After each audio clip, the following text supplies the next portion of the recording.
Hi, Kathy from Fahrenheit Physical Therapy again, here with Demetra. I'm going to show you how to do a little bit of a dynamic warm-up or some dynamic stretching for the hamstring muscle. This will also work the hip, and this is a great thing to do before activity. As with any exercise or activity, this should be done pain-free. So what Demetra's going to show you first is just a basic hip swing. And in doing this hip swing, she's going to increase the circulation into the muscle and get stretching at the same time.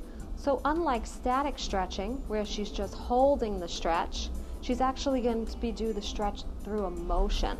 And that motion is going to prepare her for sport. It's going to warm up the muscle and increase the circulation. So what she's going to do is stand with a little support. Her hand's going to be on the table. You can use a fence, a post, a chair. And she's just going to let her right hip swing like a pendulum back and forth, gradually loosening up the hamstring muscle as she comes forward.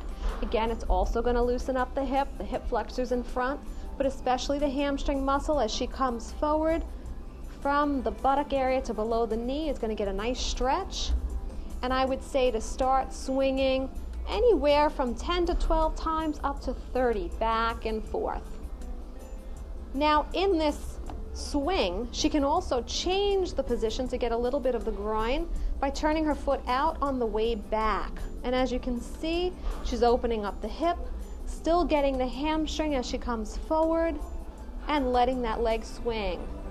The more you do these, the higher your leg will go in the front and the further back it will go towards the back and side, thus loosening up the muscle and allowing it to elongate. Once you're warm, we can now take this into a walking stretch. So what she's going to do is outstretch her right arm first, and she's just going to kick towards her arm. Now take a step with the left and kick towards her left, and the right, and so on. And this is a great walking activity that you can do before a run or sport. Take your run out of this stretch, this dynamic warm-up. So let's see that walk once more. Good. Perfect. And that's a great way to do a dynamic stretch to the hamstring and hip areas.